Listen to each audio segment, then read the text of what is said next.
Impeachment de um ministro do STF. Em que ocasiões isso pode acontecer?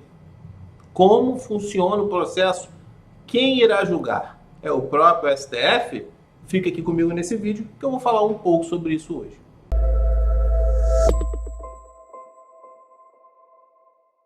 Fala meu caro Beni, fala minha cara Beni, sejam muito bem-vindos. Se você está chegando aqui agora e você tem essa dúvida, você quer entender melhor como tudo isso funciona, eu já aconselho a você se inscrever no canal e também curtir esse vídeo, porque a minha missão aqui é levar informação jurídica de alta qualidade para todos que estão aqui, que estão inscritos no canal e também para os que não estão inscritos, né?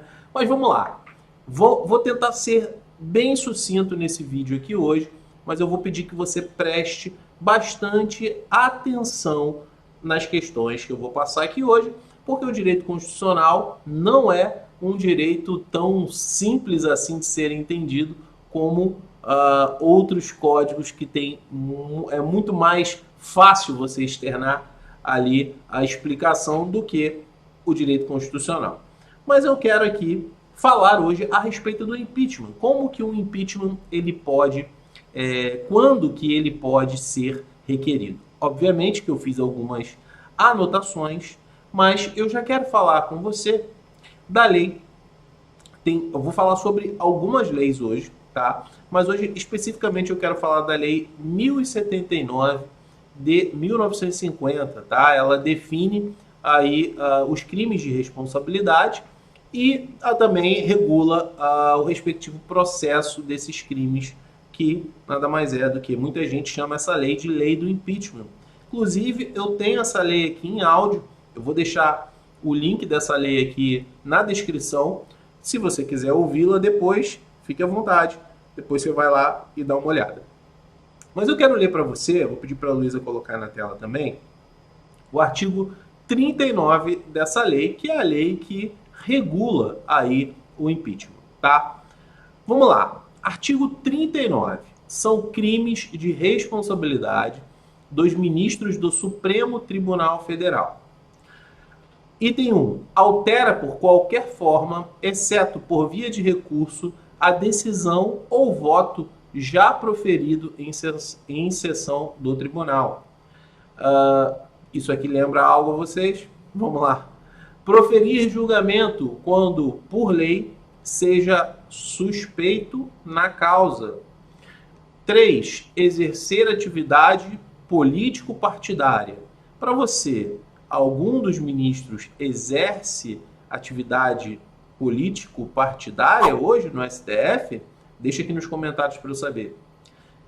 Item 4. Ser patentemente desidioso no cumprimento dos deveres do cargo.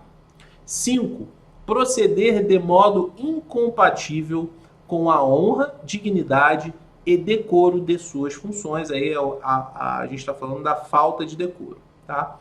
E o artigo 39A constituem também crimes de responsabilidade do presidente do Supremo Tribunal ou de seu substituto quando no exercício da presidência, as condutas previstas no artigo 10 desta lei, quando por eles ordenadas ou praticadas.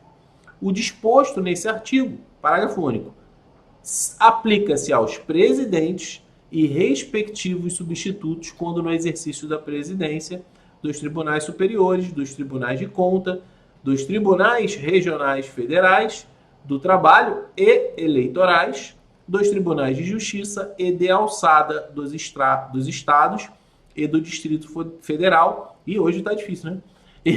E aos juízes, não vou falar que está difícil não, está fácil. E aos juízes diretores de foro ou função equivalente no primeiro grau de jurisdição. Tá, Marcelo, você explicou aqui pra gente quais são os crimes cometidos por um ministro do Supremo Tribunal Federal. Ok, até aí acredito que eu tenha sido claro. Mas como que funciona esse impeachment? Primeiro de tudo, é necessário que exista uma denúncia muito bem fundamentada, com as razões do pedido de impeachment, por que está sendo requerido aquele impeachment. Aquilo ali precisa estar muito bem detalhado, explicado, com provas mais do que suficientes para poder, para que esse pedido ele tenha êxito, para que ele tenha sucesso. E aqui nós esbarramos em uma questão. Quem irá julgar? Algumas pessoas até me perguntaram isso no outro vídeo sobre as urnas. Quem irá julgar no caso de um impeachment de um ministro? Se seria o próprio STF a julgar? Não, não é o STF quem vai julgar. Só que a gente tem algumas questões aqui importantes para dizer. Quem vai analisar se tem viabilidade ou não, se esse pedido ele deve prosseguir ou não, é o presidente do Senado. Então é o presidente do Senado que, ao analisar aquele documento, ele vai pegar lá, recebeu, vou pegar aqui uma revistinha aqui do IBDFAN, ele vai pegar lá, fazendo aqui um merchan gratuito para o IBDFAN, tá? Ele vai pegar lá, tá? E vai analisar e vai falar, olha, realmente faz sentido. Eu aceito essa denúncia. Essa denúncia, ela tem fundamento, as provas são fortes, então eu vou convocar, no caso do senador, o presidente do Senado, né? Eu vou convocar uma comissão de 21 senadores para julgar o pedido de impeachment, para julgar a ação que está requerendo o impeachment, e uma das leis que vai embasar essa ação foi a lei que eu passei para vocês, que eu li inclusive o artigo 39, a lei de 1079 de 1950. Inclusive essa lei ela está passando por uma atualização, tá? A CCJ ela está empenhada, a Comissão de Cidadania e Justiça, ela está empenhada em atualizar algumas questões dessa lei, mas eu não vou falar sobre isso hoje aqui não. Então vamos nos ater ao impeachment de um ministro, como que ele pode ocorrer, tá? Então, a gente já entendeu quais são os crimes que ele pode cometer e quais crimes que ele pode, por quais crimes ele pode ser penalizado. A gente já entendeu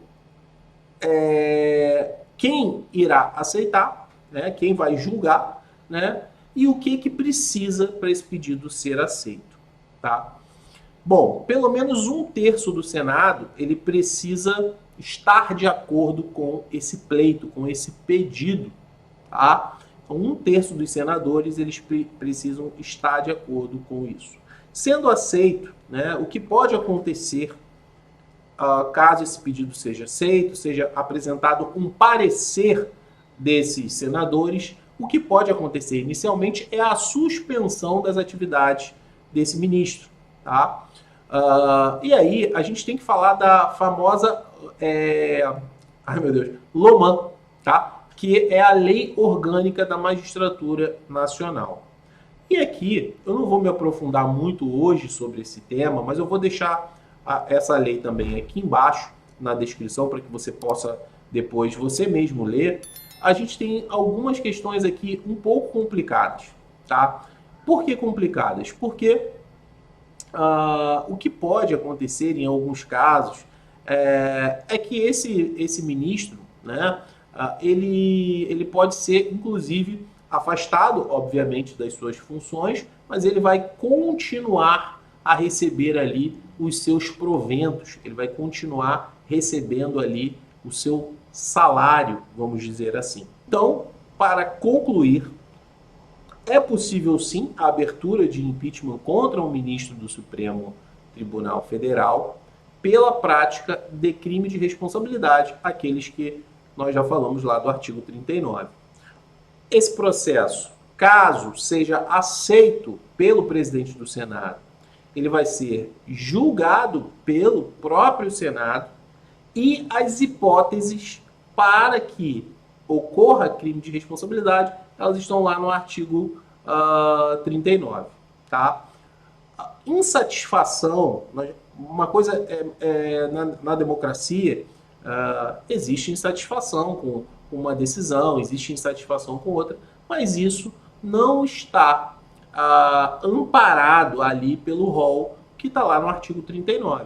Tá? Precisa daqueles itens lá, ele precisa ter sido cometido por um dos ministros do STF. Tá? Bom, então eu espero que tenha ficado claro aqui como que é possível requerer o impeachment de um dos ministros do STF. Tá? Existe todo um rito, mas isso passa pelo presidente do Senado. Ele é a pessoa que irá dar o pontapé inicial nesse processo. Sem o aval, sem a concordância do presidente do Senado, não há como prosperar um pedido de impeachment. Tá? Então, esqueça se não for dessa forma. Tá? Então, o que acontece aí? É necessário que, inicialmente, o presidente do Senado ele acate a denúncia, ele concorde com aquilo ali para poder levar à frente. Tá? Ficou com dúvida ainda sobre esse vídeo? Quer saber mais sobre essas questões relacionadas ao direito eleitoral, a a nossa Constituição Federal? Então, eu aconselho que você veja outros vídeos que nós fizemos por aqui, inclusive falando sobre o artigo 142, falando sobre possíveis fraudes, o que acontece se ocorreu uma fraude nas urnas, o que acontece, tá? Então, vai lá, aconselho que você assista esses vídeos, eu tenho certeza que você vai gostar bastante. É isso, pessoal, se inscreva aqui no canal e eu vejo vocês no próximo vídeo.